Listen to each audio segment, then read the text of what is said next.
Good afternoon again, ladies and gentlemen. As I said to you in my opening statement, there was no assault, no strangulation, no incident at all on that day or any other day. You didn't see any injuries. You didn't see any photographs.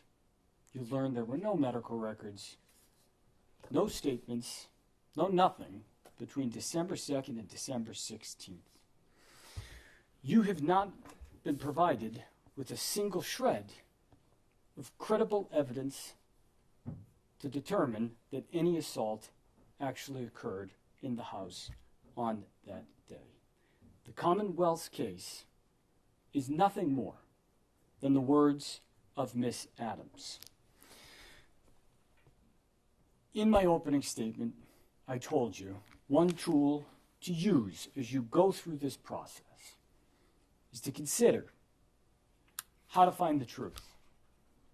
That the simplest answer that accounts for all the facts, that answer is the truth. And so what I want to do is take you through some of the undisputed facts in this case. December 2nd, Miss Adams spent the afternoon talking on the phone. She got a ticket to Atlanta. She cooked Stefon Diggs dinner. We learned this morning that it was a hot dog. She went into Mr. Diggs's bedroom to provide him birthday presents and to deliver those birthday presents.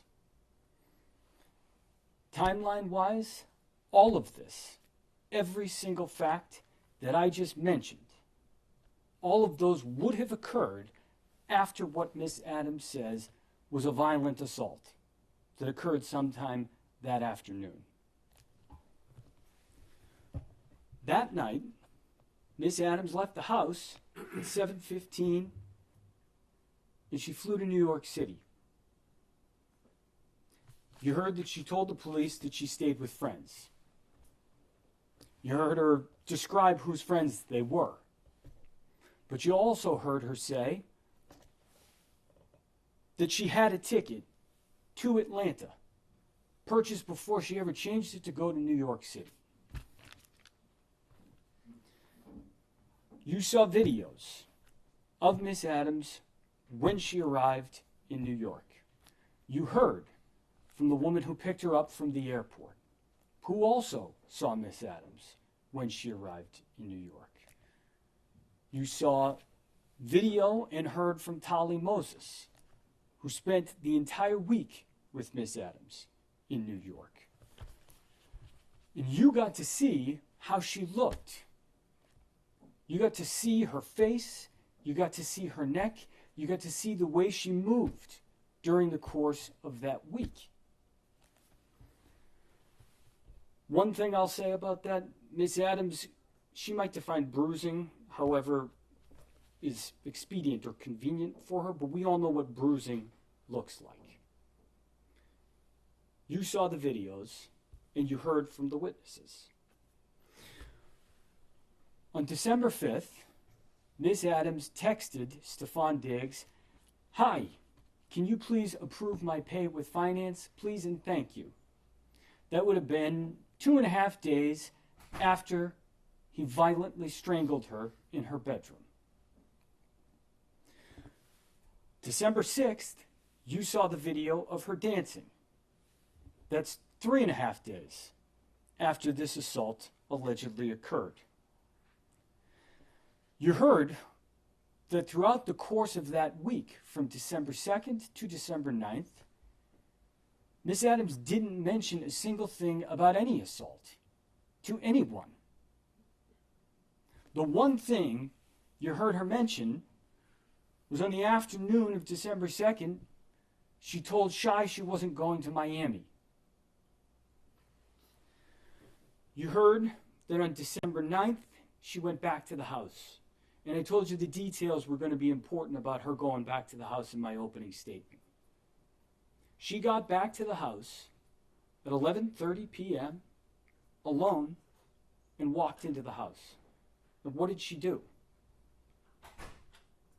She didn't just go to Stefon Diggs' bedroom door and knock on it. She tried to punch in the code, and it didn't work. And those are her words. That's what she told you. None of that is consistent with a violent assault having occurred the last time they interacted with one another. Not one piece of that. And those are undisputed facts. On December 11th, Miss Adams texted Mr. Diggs her apology. She said she was sorry she was being emo, and she didn't want him to feel that way. She didn't want him to think she was trying to quit her job. And she told you she was trying to keep her job. She was trying to get back. She also told the police 5 days later, that she had quit her job on December 2nd. We know that that was a lie. Not just from the fact that she actually told you that that was a lie, but from the actual evidence that you have in this case that is undisputed. That evidence goes on. She told Mr. Diggs' girlfriend that she didn't say any of that to the police, meaning what she told the police, that she didn't accuse Mr. Diggs of assault. And that wasn't true. She also, a month later, told the world that she had never demanded money. And that also wasn't true. Now, more undisputed facts. Miss Adams was paid for November. At first she didn't admit that. She ended up saying they worked it out. She got paid for 2-3 weeks. And we actually got an answer today on why she wasn't paid for a full month. Because she was in Tobago with Shy Charles. You heard from Melissa Goddard. Miss Adams was paid up. The non-disclosure agreement. Miss Goddard talked to you about that. And you heard about that from Miss Adams. I want you to look at the text message in Exhibit 4. It's on page 195. We talked about it a little bit yesterday afternoon. But this is another undisputed fact, and it's very important. Because despite what Miss Adams told the police on December 16th, and told you at times yesterday, on December 13th, 2025, Miss Adams says what she thinks the NDA is about. And she says, "You sitting here playing in my face, 700 comments. If I told someone why it's not in the blog, you believe it," meaning Mr. Diggs, "and now sign an NDA. Send me my money. You sitting here playing in my face." Miss Adams wants you to believe she wouldn't tell Shy Charles because Shy Charles knew Mr. Diggs. That requires you to completely ignore the fact that she chose freely and willingly to go to New York to stay with Shy Charles. December 13th, she told Mr. Diggs, she told Stefon Diggs what she thought the NDA was all about. And it was about the blog issue. You think it might make a little sense if the NDA was about any kind of a physical assault, a strangulation? That she might say to him anything. "Hey, you know what this NDA is really about." Or maybe just, "The NDA, because you assaulted me?" Not a word. She describes why that's there. And those are her words from December 13th. And that is undisputed. Now let's talk about the police for a few moments. Because Miss Adams went to the police, as you heard, on December 16th. And there's other undisputed facts in this report. She lied to the police. She did not leave her job. Miss Adams told you something yesterday where she said, well, left my position was like in the house, but that wasn't my job. And you heard what Officer Ellis said this morning. I said, you mean her position, as in her job? And he said, of course. She told Officer Ellis that she just went back to get her stuff. And you know that isn't true. And at times, she seemed to admit that that wasn't true.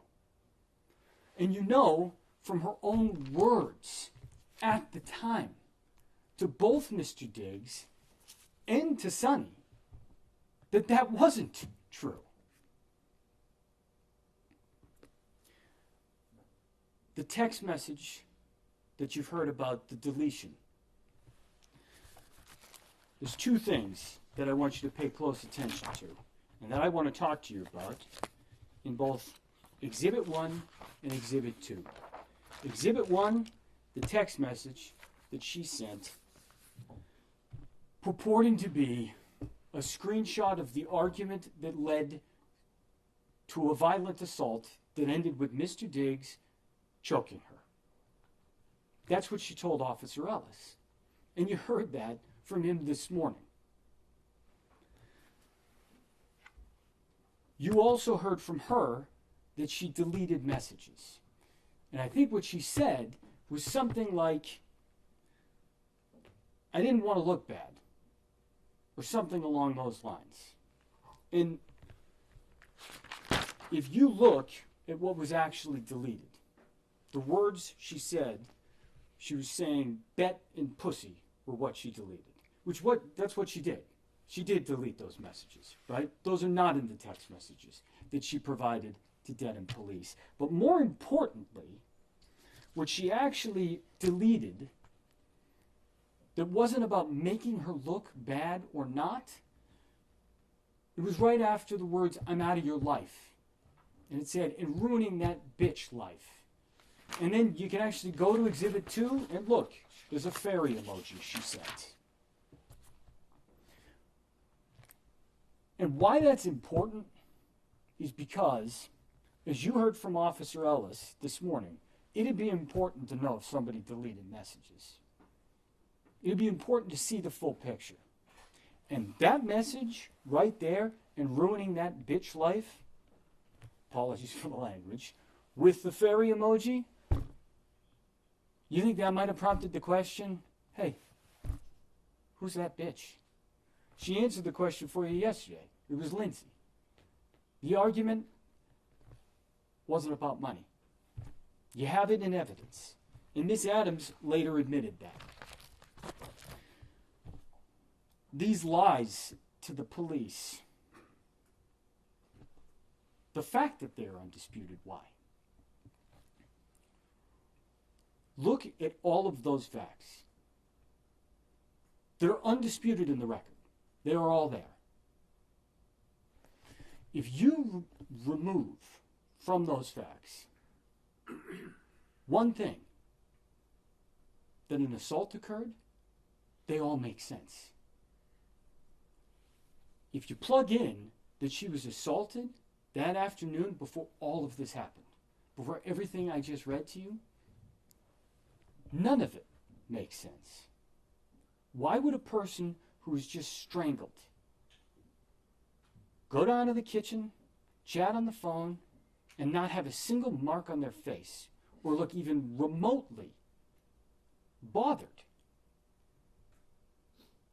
Why would that same person cook dinner for the man who just did it? Why would that same person knock on his bedroom door and deliver 2 birthday presents? Why would she act the way she did for the next week? And then why lie about it repeatedly to the police? And what ended up happening next, just chronologically, gives away the game on that. Because what you heard is that only a couple weeks later, her mediator made a demand for money. And if you plug that fact in, now it all makes perfect sense. We have provided evidence to you. We have presented evidence. We have called witnesses. As I said, we were doing so in order to give you the fullest picture of December 2nd and of what happened or did not happen. And think about that for one moment. How do you prove a negative? It's basically impossible, right? Pick a day, 2 months ago, account for every action that you did on that day. Every moment of your day. Great, now prove it. Can't be done. And this trap, the framers of our system, they were aware of it. And that's why it works the way that it does. The burden is on the Commonwealth to prove their case. And their case, as you have seen, is the internally inconsistent testimony of one witness. And that is their entire case. And that is not enough to meet their burden. The burden that you are going to hear is reasonable doubt. And the judge is going to tell you that that's to a moral certainty. How much would you bet on the words of Jamila Adams? Would you bet your own life? Someone else's? You have all of the tools in what I just laid out for you to make a credibility assessment. But it is not only that.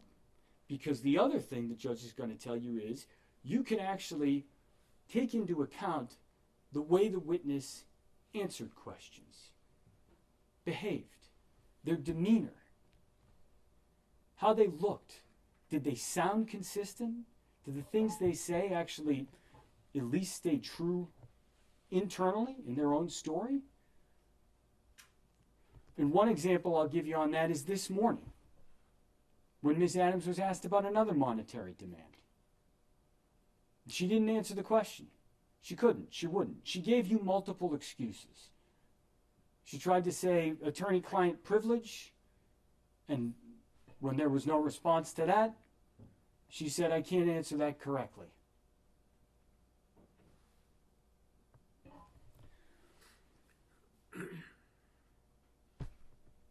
Take the way she answered questions into account, but line it up against the facts that you know that you have. Because that's how you got to make a decision. On facts, on evidence.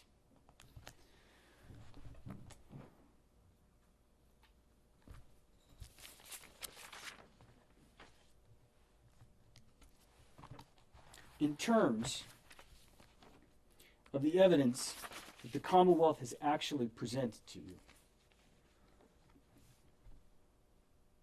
what they have presented to you are the claims of one person. Their second witness undermined their first. And there's a reason for that. There's a reason they had absolutely nothing to corroborate this allegation, which, one thing I will say about the assault and battery, she described Mr. Diggs slapping her on the right side of her face with his right hand. And she actually demonstrated it for you. But the problem is that's a physical impossibility. And the reason I would suggest to you that that demonstration didn't go quite well is because sometimes people miss their mark. Sometimes actors forget the script. What you do not have before you is anything that you can base a firm decision on, unless that decision is that the Commonwealth has not proved its case. The Commonwealth has an opportunity to speak to you after I do. And you heard the Commonwealth question some witnesses about working for Mr. Diggs. There's a number of people who were called as witnesses. We tried to be as quick as possible. It's not terribly exciting to hear a witness talk about how they heard and saw nothing. But for a moment, stop and think and ask yourself, if you were accused of having something happen at your house on some random day 3 weeks ago, who would be there with you? The people closest to you. It'd be your family, the people who are in your house all the time. And for Mr. Diggs, we talked about that. That's staff. That's Miss Salas. That's all the people that you heard from.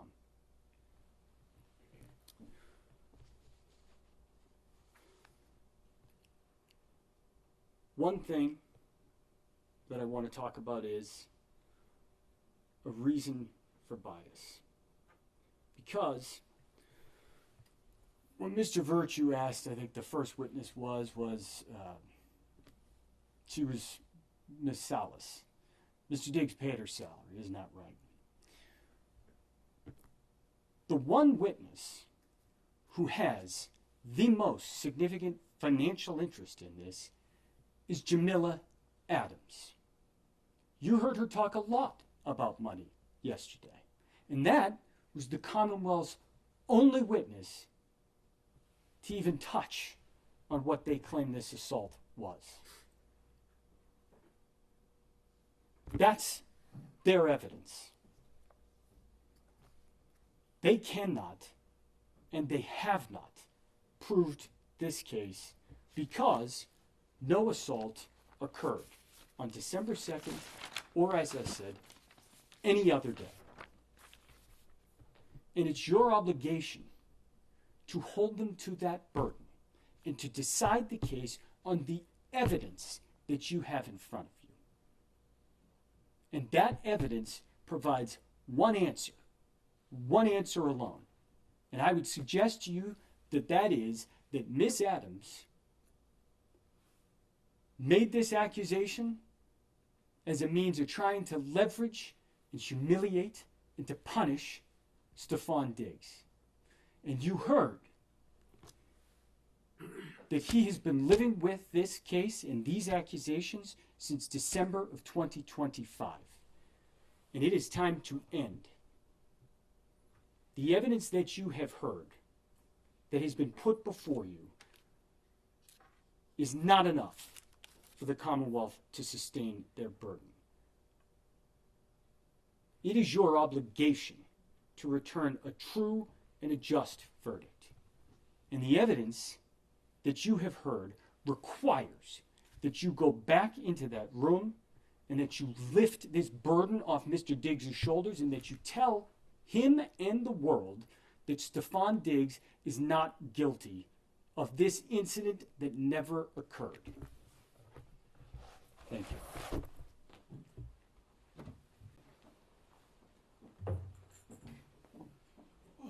Good afternoon. Feels like it's been a little while since last time I talked to you guys directly. So, was Miss Adams a perfect witness? No. She was argumentative, avoided, difficult. But does that mean you should throw away everything she says? She said? No. I think it'd be easy for you guys to do that, but that's not your job. You guys are the jury. It's your job, your sacred duty, to comb over every bit of evidence you heard, to consider it, to give it the attention it deserves. The attention, the scrutiny, the weight it deserves. You don't have to like Miss Adams. You don't have to like the way she testified today and yesterday, but you do have to give her and her testimony the attention it deserves. You heard from her about what happened in that room on December 2nd. She said he entered the room, slapped her, put her in a headlock, said some things to her. I suggest if you remember how she was testifying, I think the way she was testifying to that lends some to her credibility. She was taking her time. She was looking. She was trying to remember things. As the defense counsel predicted, one of the things I'm going to say is that Miss Adams was the only witness you heard from about what happened in that room.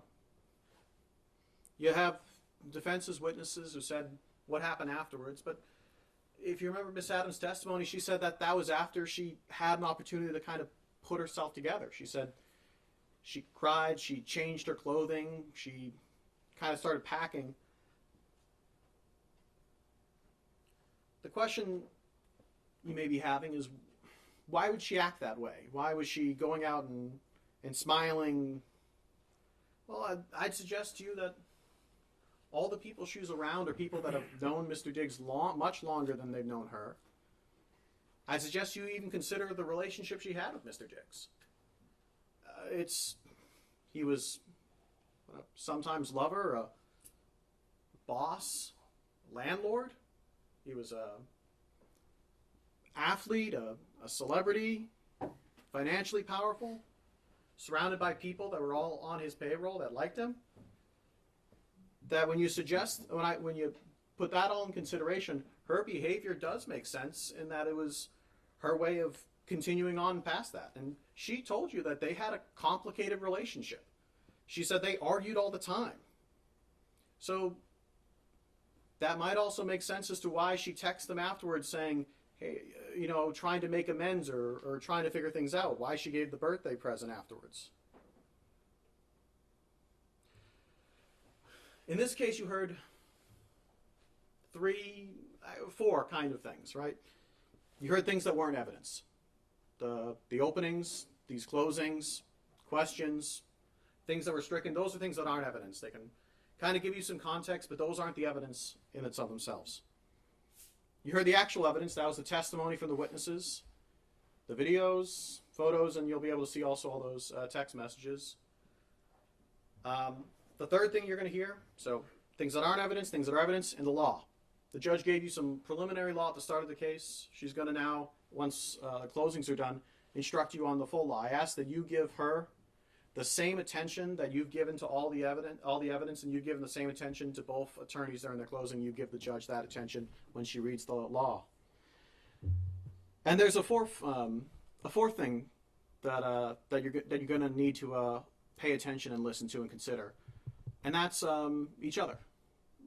When you guys are done here, once I finish, once the judge reads the law to you guys, it'll be your job to go into that room and deliberate on this case. When you go in that room, it's up to you guys how you want to run it. There's no manual, there's no guide, there's no schedule of how you guys are going to come to your decision and reach your verdict. And no one is going to make sure you're doing it one way. What I would suggest you guys do, and you guys can do whatever you want, this is just my suggestion to you. What I suggest you guys do is you don't go in there and just say, all right, let's take a poll right off the bat. I suggest you guys take the time, go over all the evidence, go over each witness, talk about each witness, try and do it both ways back and forth for every witness, not just the Commonwealth's defense as well. Go over every bit of evidence. Really take the time that this case deserves. And also listen to each other. I'd suggest as much as you can, make sure if there's someone that's that's not saying anything, make sure you get to hear from them as well. As I said at the start of this case, that every bit of evidence is important, and that's true. I'd hope that if you guys fairly treat every bit of evidence the attention it deserves, give the analysis, the scrutiny for all the witnesses, all the evidence, and talk amongst yourselves, that you guys will come to the correct verdict. And I would suggest that verdict is the verdict of guilty on all counts. Thank you very much.